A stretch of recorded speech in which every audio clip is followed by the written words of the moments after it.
Hello guys, कैसे हो आप लोग। आई होप आप सब लोग बढ़िया होंगे। तो अब हम पढ़ रहे हैं यार रेपॉर्ट-लिबर्गिंग साइकिल। मतलब ये थोड़ा सा ना ग्लाइकोलिसिस में हल्का सा एक अल्टरनेट पाथवे है जो सिर्फ और सिर्फ कहाँ होता है, सिर्फ और सिर्फ आरबीसी के अंदर, मैच्योर आरबीसी, मैच्योर इरेथ्रोसाइट्स के अंदर देखने को मिलता है। इसकी इंपॉर्टेंस क्या भी देखेंगे, बट पहली बात लोकेशन, सिर्फ और सिर्फ आरबीसी रेड ब्लड सेल्स में देखने को मिलेगा मैच्योर वाली। और इरेथ्रोसाइट आरबीसी की एक खास बात यह है कि उनके पास माइटोकॉन्ड्रिया नहीं होता है। उनके पास माइटोकॉन्ड्रिया है ना, माइटोकॉन्ड्रिया, एक सेकेंड, माइटोकॉन्ड्रिया नहीं होता है। ठीक है, माइटोकॉन्ड्रिया नहीं होता है। इसका मतलब कि जहाँ आरबीसी के अंदर सिर्फ और सिर्फ एक ग्लाइकोलिसिस ही है जिससे एनर्जी मिलती है। उसके आगे हम देखेंगे एक लिंक रिएक्शन होती है, हम देखेंगे क्रेब्स साइकिल होती है, इलेक्ट्रोस ट्रांसपोर्ट चेन होती है। ये सब माइटोकॉन्ड्रिया के अंदर होता है और माइटोकॉन्ड्रिया है नहीं आरबीसी के पास। तो हमें देखने को मिलता है कि जो आरबीसी है, इरेथ्रोसाइट्स है, उसके अंदर सिर्फ और सिर्फ आपका ग्लाइकोलिसिस ही होती है। ठीक है, अब उसमें भी एक मॉडिफिकेशन है कि जो 10% ग्लूकोज है, 10 से 20% जो ग्लूकोज है आपका, वो थोड़ा सा रास्ता अलग चूज़ करता है। क्या चूज़ करता है अभी देखेंगे। पहले देखो नॉर्मल रास्ता जो हमने लास्ट लेक्चर में देखा था कि ग्लूकोज से क्या बनेगा, ग्लिसरॉल्डिहाइड 3 फॉस्फेट। अब वो स्टेप्स नहीं लिख रहा मैं, ग्लूकोज से glucose 6 phosphate, fructose 6 phosphate, fructose 1,6 phosphate, फिर डाईहाइड्रोक्सी फॉस्फेट, फिर उससे ग्लिसरॉल्डिहाइड। ठीक है, उतना नहीं लिख रहा मैं, आपको समझ में आ रहा है। ग्लूकोज से यहाँ तक, फिर यहाँ से बनता है 1,3 बिस फॉस्फोग्लिसरेट, और फिर बनता है उससे 3 फॉस्फोग्लिसरेट, और फिर at the end of the day क्या बन जाता है, पायरुवेट। ये तो नॉर्मल आम जिंदगी है ना, ऐसे ही होता है। ठीक है, अगर मैं पूछूं इसमें एटीपी कितनी बनती हैं, आप बोलोगे हमने पढ़ रखा है, क्या बोलोगे, यहाँ पे 2 एटीपी खर्च होती हैं, 2 एटीपी खर्च होती हैं यहाँ से यहाँ तक के बीच में। याद है, फर्स्ट स्टेप और थर्ड स्टेप पता होगा आप लोगों को। और यहाँ पे हमें 2 यहाँ मिलते हैं और 2 एटीपी यहाँ मिलते हैं, यानी कि कुल मिला के 4 एटीपी यहाँ पे हमें मिलते हैं। ठीक है, हम एनएडीएच की बात नहीं कर रहे हैं। ठीक है, अब क्या होगा, नेट पूछेंगे कितनी एटीपी है, 4 और 2 एटीपी है, नेट एटीपी 2 एटीपी। ये तो नॉर्मल ज़िंदगी है।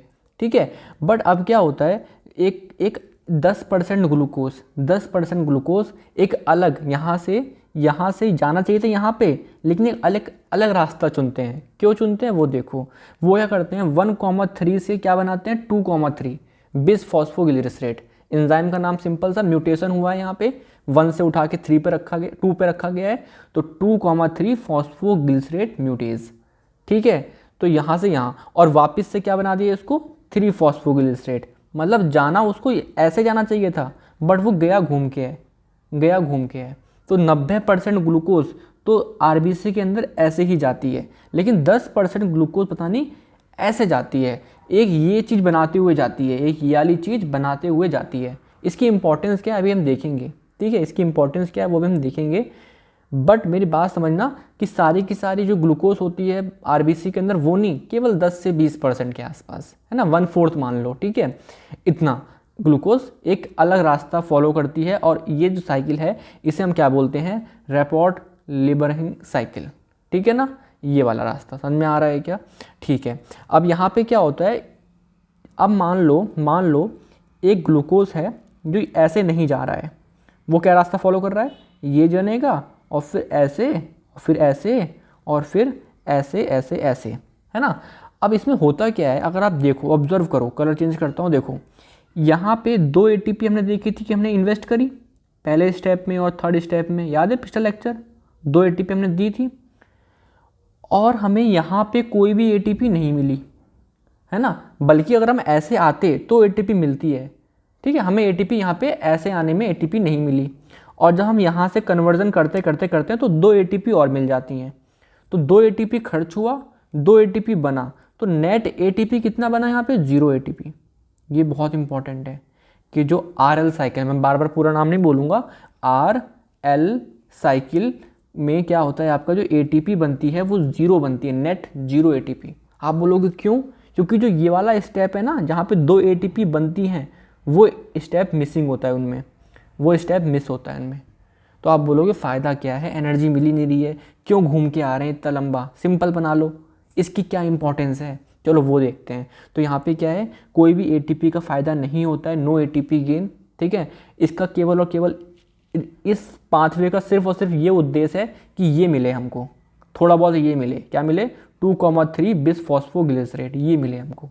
अब इसकी इंपॉर्टेंस क्या होती है, देखो हमें पता है आरबीसी के अंदर होता है हीमोग्लोबिन, आरबीसी के अंदर होता है हीमोग्लोबिन, और हीमोग्लोबिन का काम क्या होता है, ऑक्सीजन का ट्रांसपोर्ट करना, ऑक्सीजन का ट्रांसपोर्ट करना, ठीक है, ट्रांसपोर्ट करना। अब यहाँ पे देखो, मान लो ये लंग्स हैं, मान लो ये लंग्स हैं, ये आपकी आरबीसी है ना, आरबीसी है, एक सेकेंड, ये आपकी आरबीसी है, ठीक है, और ये मान लो टिश्यू है। तो आपने लंग से ऑक्सीजन ली, आपने लंग से ऑक्सीजन ली, एक सेकेंड, ये क्या हो गया, हाँ हाँ, लंग से आपने ऑक्सीजन ली, ये ऑक्सीजन कहाँ गई, हीमोग्लोबिन के पास गई, जो आरबीसी के अंदर होता है। तो हीमोग्लोबिन ने पकड़ लिया, अब ये आरबीसी जाएगा जाएगा ब्लड में फ्लो करते करते करते करते करते करते अब पहुंच गया टिश्यू के पास, तो ये आरबीसी यहाँ पहुंच गया, और जो हीमोग्लोबिन ऑक्सीजन लेके आ रहा था वो ऑक्सीजन यहाँ पे दे दी। तो ये ऑक्सीजन छोड़ने वाला जो काम है ना, ये अच्छे से हो सके, ये कौन कराता है, 2,3 बिस फॉस्फोग्लिसरेट। तो पूरी कहानी का मतलब इतना सा है कि जो आपका ये वाली चीज़ जो बन रही है आरबीसी के अंदर, ये स्टेप जो एक्स्ट्रा हो रहा है 10% ग्लूकोज जो कर रहे हैं, वो बस और बस हीमोग्लोबिन की एफिनिटी को कम कर रहे हैं ऑक्सीजन से, जिससे कि टिश्यू वाली साइड पे ऑक्सीजन निकल जाए हीमोग्लोबिन से। अगर सपोज करो ऑक्सीजन नहीं निकलता तो क्या फ़ायदा लेने का, है ना, ऑक्सीजन घूमे जा रहा है हीमोग्लोबिन के साथ, ये थोड़ा ना चाहते हैं हम लोग। हम चाहते हैं कि लंग्स पे ऑक्सीजन जुड़ जाए हीमोग्लोबिन से लंग्स की साइड पे, और जब टिश्यू में पहुंचे डिफरेंट बॉडी पार्ट में, तो ऑक्सीजन हीमोग्लोबिन से अलग भी हो जाए। तो वो अलग क्यों हो पाएगा, उसकी एफिनिटी क्यों कम होगी हीमोग्लोबिन से ऑक्सीजन की, ड्यू टू 2,3 बिस फॉस्फोग्लिसरेट, ठीक है। तो ये अनलोडिंग ऑफ ऑक्सीजन को कहीं ना कहीं शो करेगा। अभी आप आगे चल के पढ़ोगे ऑक्सीजन डिसोसिएशन कर्व पढ़ोगे, एक ऐसा पढ़ोगे, है ना, एक कर्व पढ़ोगे, तो ये राइट शिफ्ट करता है ना। अब राइट शिफ्ट कैसे, वो टॉपिक फिजियोलॉजी वाला टॉपिक है, ठीक है, बट अभी के लिए राइट शिफ्ट करता है।